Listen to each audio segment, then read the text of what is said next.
career because all I was doing then before that was touring to state, and I was going back to state. But I wanted to go to the next level, so I said I need a TV show or a movie, and I got Fridays, and I was like, oh, thank God, because I know this is gonna bring me a bigger audience. Then I can show another side of me. YouTube family, what's good? This your guy DJ Bless One. Thank you for watching another episode of I Smoke Hip Hop Live. Look, guys, we're watching Chris Tucker today. He breaks down filming and what's going on, why he quit Friday series and not getting part of the sequels and all that. And he speaks on the other things as well. And you'll be shocked to hear his actual response of why he didn't do another Friday. I mean, salute to Chris Tucker. I need y'all to pay them bills right quick by just hitting the like button, hitting the notification bell. Let's start the show right away.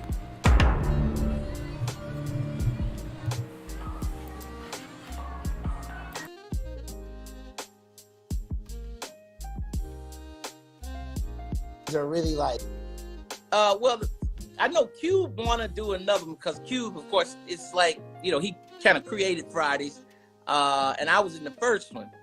And Cube, after I did the first Fridays back then, I never thought about doing sequels. I always wanted to do a good job and keep moving to the next movie. So Cube asked me back in, I think it was 96 or 97. He's Chris, we want to do another Fridays, man. And I was just like, nah, I don't want to do another Fridays. I want to do like Eddie Murphy and them did. I want to do Money Talks. I did Money Talks and then eventually did Rush Hour. I said, I don't want to do another. And he said, what? You sure? I was like, nah, I don't want to do another. So he couldn't believe it, but he kept moving, and he got Mike Epps, and they went and did another one, and it was great. He did two of them, and they were great. So now, of course, they was in the Cube. You know, he don't mind if I come back at this, that. But the studio, I think, want to do it. They didn't want to do it, and then Cube is spearheading that. And I never really wanted to do another one. And I always said, because I know my fans love the movie so much, they always bring it up. I said, well, if they come to me with a great script, great idea, I'll definitely consider it. But I said it's been so long ago, and that character became such a great character. I don't want to mess it up unless it's really something good and we can really make it better, you know. I got it on my shirt. Oh, thank you. I saw that. I appreciate that. That's awesome. That's enough now. I heard through the grapevine now, correct me if I'm wrong, that the reason why you wasn't going to do another Friday was because they didn't pay you, man. Now, oh, no, that's not true. That's not true.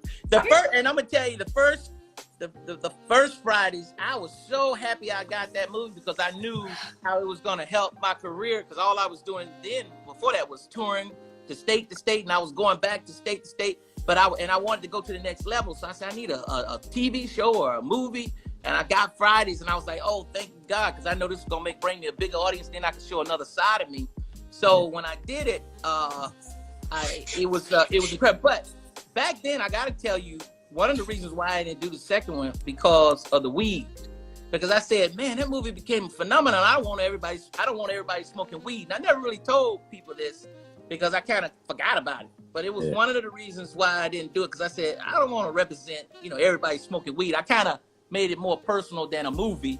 And that's one of the reasons why I said, nah, I didn't want to keep doing that character.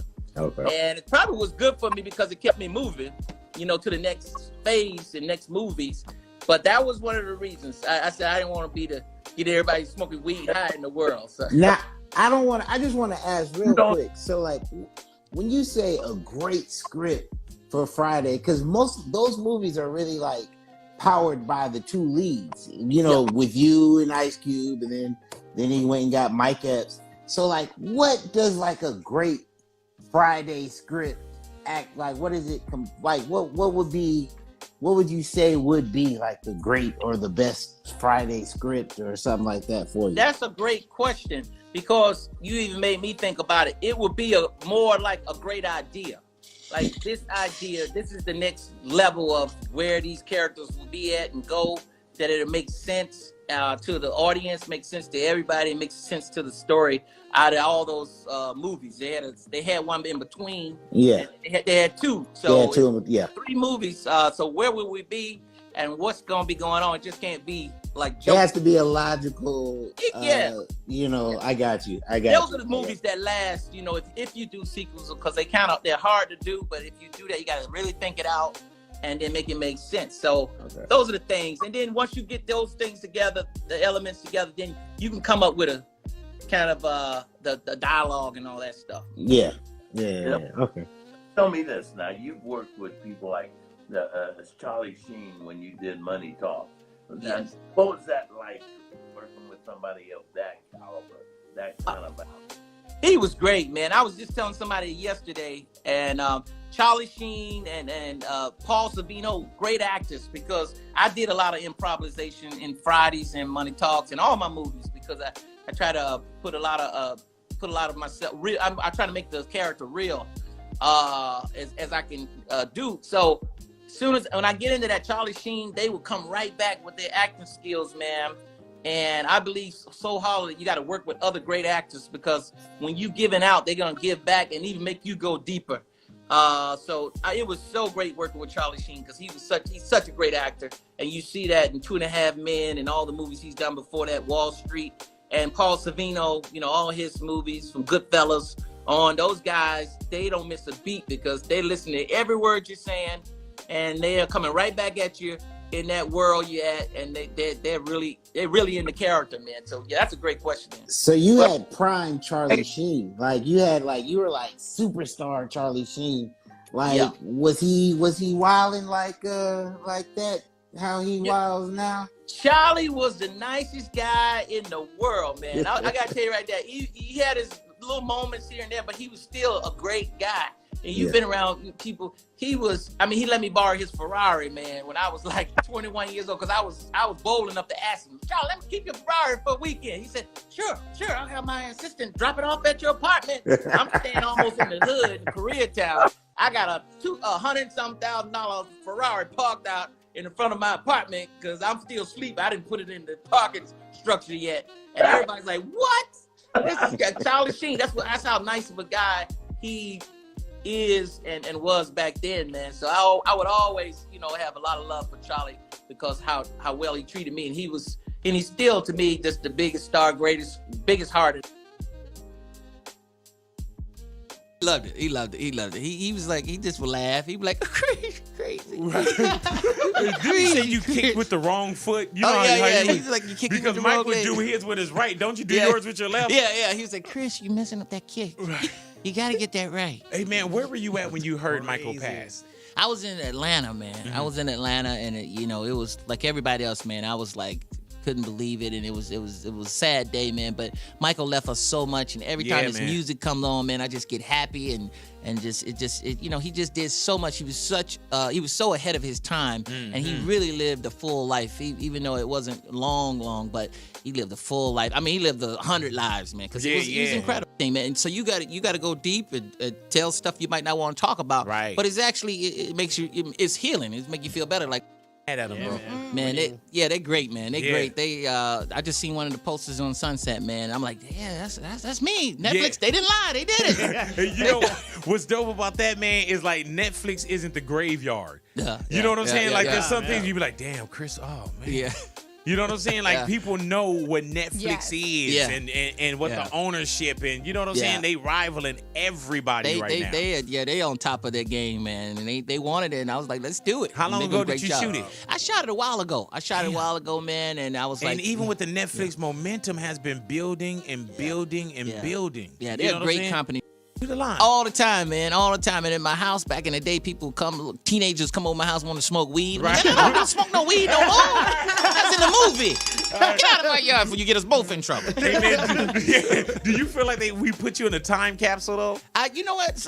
Not really. I mean, I know that people love the movie. I'm glad they do, but I don't think that way, no. Right. Man, and I'm wondering what a Friday, I'm pretty sure if a script came, it'd be, we move back to the neighborhood or something. We have to pull something out of our asses. You know what I'm saying? What's the next move for Chris Tucker? You know, I got a movie. I just did a movie with Ang Lee, who did Life of Pi. Oh. That's coming out, soon, and so that's a fun movie I just did. And I'm just want to do more movies, and do more stand up. You know, keep on the road, man, and just keep it going. So and also, man, just in the stand up Chris Tucker Live, you touch on just the tax situation also. Oh yeah, you know what I'm saying? Yeah. And the tax situation, that was more of.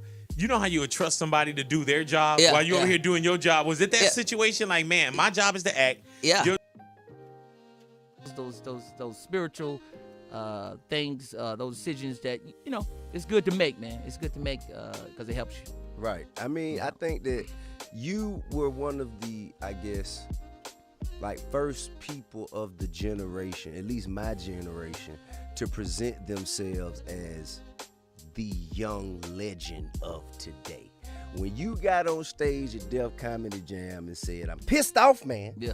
You know what I'm saying? Like from that point, I was talking to Donnell Rollins about that. And from that point forward, we knew you were going to be a star. Right. And I said, oh man, that made me become a man because a lot of people, everybody ain't gonna agree with you. I'm bringing a new product to market.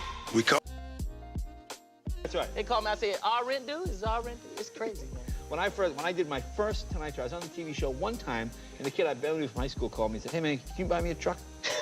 I said, "I only made $518." So you don't get all that money though. You got to pay taxes. That's half of it. Then you got to pay a lawyer because you got to have a lawyer. Then you got to take care of your family. A couple of cousins, Willie, Uncle Leroy.